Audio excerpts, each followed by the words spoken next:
क्या नाम है आपका? कालूलाल सुतार।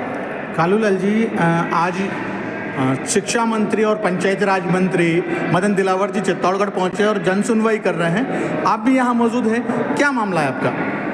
सर, हमारा यही मामला है कि अभी 17 जनवरी के दिन हमारे गांव के अंदर स्कूल के अंदर एक कार्रवाई हुई है, जिसमें मंत्री मदन जी दिलावर जी ने और राजस्थान सरकार भजन लाल शर्मा जी ने तुरंत इस मेरे शारीरिक प्रकरण को ध्यान में लेते ही इनको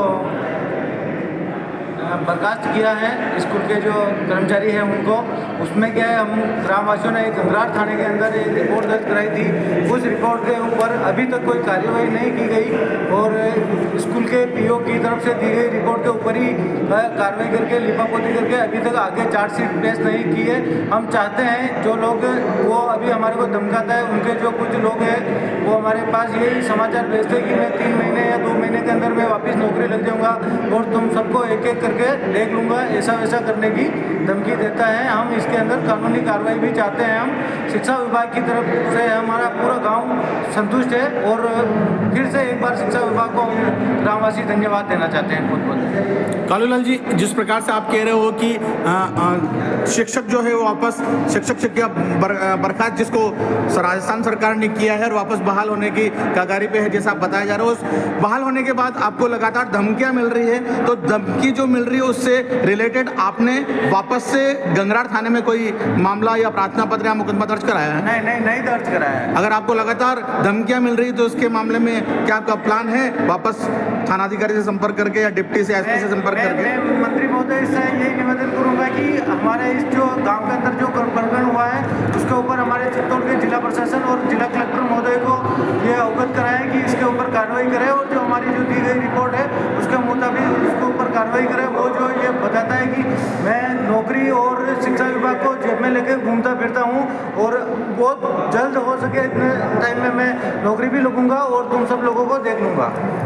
बीते दिन और रामनवमी का जुलूस निकला था गंगरार में और एक आरएसएस के जो कार्यकर्ता है, एक अध्यापक है, वो भी उन अध्यापक को गंगरार पुलिस के द्वारा गिरफ्तार कर लिया जाता है और उनको नॉन मैनेबल धाराओं में गिरफ्तार करके और कोर्ट में पेश किया जाता है। और एक तरफ आपका मामला है जहाँ शिक्षक शिक्षिका को बर्खास्त किया जाता है और इतने महीने बीतने के बाद में भी अभी तक चार्जशीट दाखिल नहीं की जाती है और नहीं गिरफ्तार किया जाता है।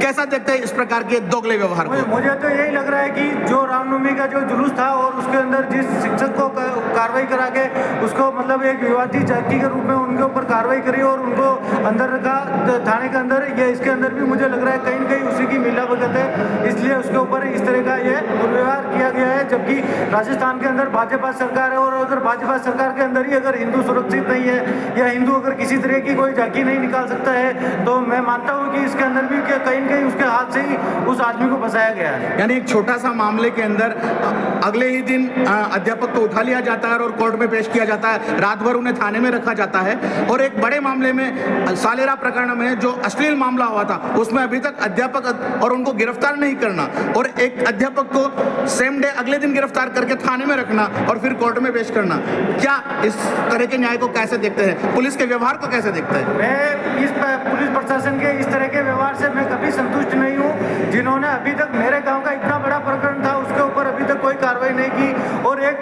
रामनवमी का एक जिस तरीके से किसी भी उसके अंदर किसी सामूहिक समाज या किसी को ऐसा दर्शाया नहीं गया था किसी को बदनाम करने की या कहीं पे भी अगर ऐसी मतलब ये विवाद हो या कहीं ऐसा कुछ इस तरीके से उन्होंने नहीं दर्शाया गया, फिर माहौल खराब हो, माहौल क्रिएट हो, ऐसा कुछ भी नहीं दर्शाया गया था।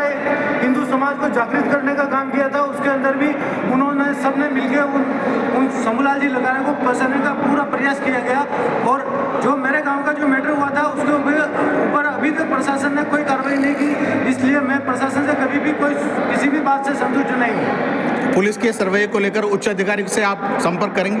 बिल्कुल करूँगा मैं। धन्यवाद।